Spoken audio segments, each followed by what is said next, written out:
Episode 69. Your New Year's resolutions prove your immaturity.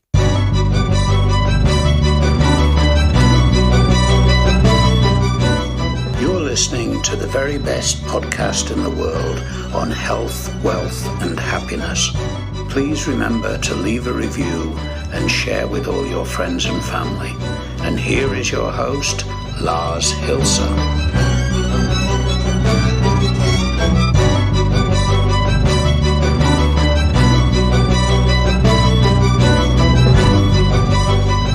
So, are fireworks allowed in your country? Well, they're not in mine, but that's something I kind of tossed many years ago. And actually, the new year for me has lost its meaning in, many ways. Simply because it's a date. Nothing more, nothing less.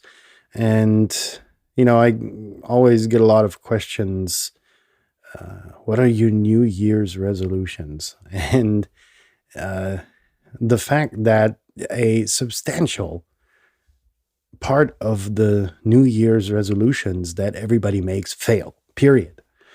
I don't remember the exact percentage, but it was a huge amount. And so, for me, it's like, it's a day, maybe you go out to party. Maybe you don't.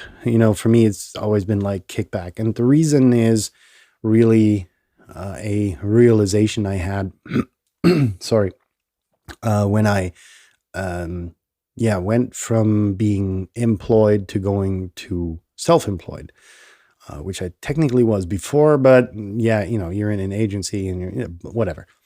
And that new year was so fucked up that I said, I'm done. The new year in, 2 hours, it's going to start and it's going to be exactly the same shit as in the old year. I was kind of like in I wouldn't say depressed state, but I didn't really notice anything that would change. It's there's a 21 instead of a 20 after the preceding 20. But at the end of the day, nothing's really going to change. I know for a lot of people, it's very important.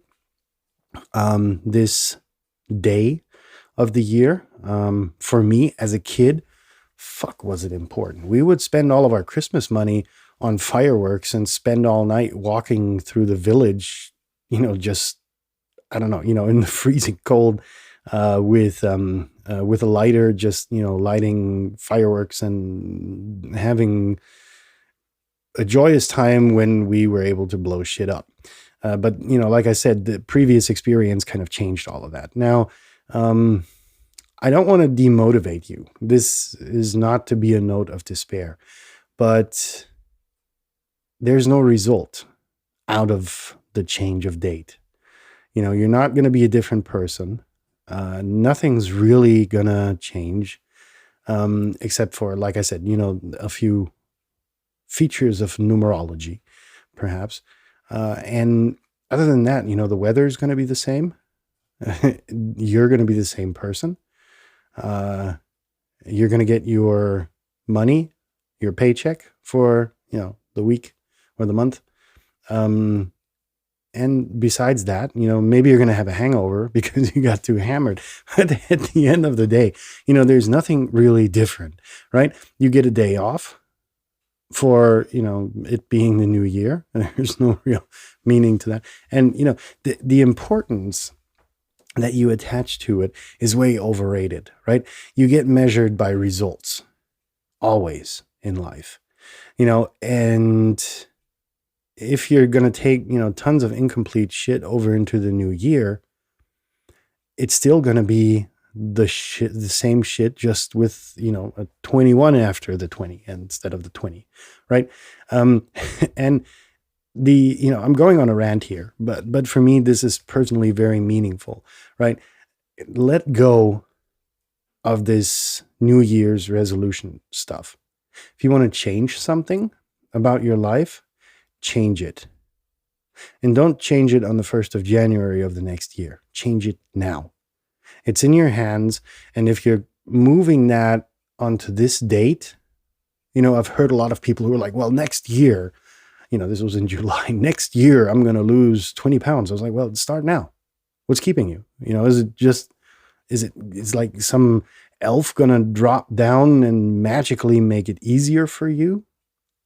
Start now, get going. This was actually a very interesting experience with a friend of mine, who was this was, I don't know, midsummer, must have been July or August. They were like, well, on the 1st of January, I'm going to start to lose 20 pounds because I'm so sick and tired of my gut. And I was like, well, change now. The time to change is now, always. And, if you procrastinate that event to the 1st of January, people like me, I would just forget. It's like the 1st of January, damn, one of my New Year's resolutions. And then oh shit, in October, you promised something else to yourself and oh, damn. And you've got all of these New Year's resolutions dropping on over you. And then you're just overwhelmed and clusterfucked, and nothing's going to change because you're going to be like, oh, well, yeah, fuck those 20 pounds and the other shit I promised in October. And that's a very important aspect because you're going to be lying to yourself. Yeah, it's a good date to change something, right? If you have Christmas, for a lot of people, it's like, oh shit, I got another week until the year changes. Do it on Christmas. If you want to eat less, do it on Christmas.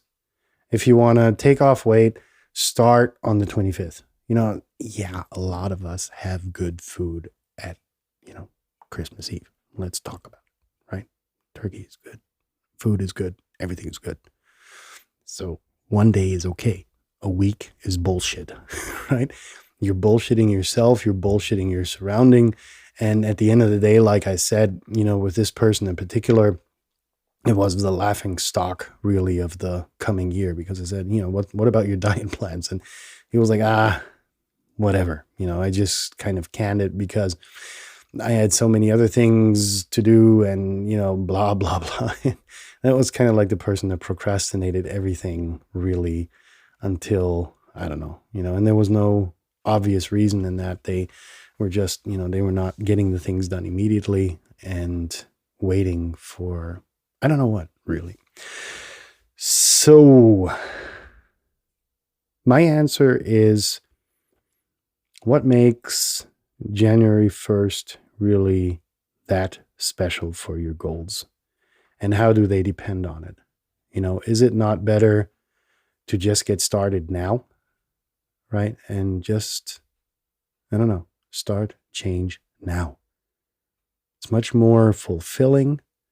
You see the results much quicker, and the results are really what you're measured by. The dude that I mentioned could have easily lost his 20 pounds in 2 months, and it would have been October maybe, and then he could have kind of make good on his promise that he made in October instead of procrastinating everything to the new year. In that sense, be safe, be sane, don't do shit that you're going to be sorry for tomorrow, right? Have good, clean fun. I know the Rona is kind of keeping tabs on that really significantly for a lot of people. But don't go partying too much. Don't do anything you'll regret. And don't look too deeply into the glass or the cup. or the bottle, if you're that person, right? So I hope you're going to have a good transition into 2021. And I hope that 2021 is going to be less insane than this clusterfuck of a year was. And, that we're all going to get back to being sane again. The constellations are promising. And so in that sense, party on. And I'll hear you tomorrow in the next year when we're going to talk about an exercise I haven't really decided upon. Stay safe and see you tomorrow.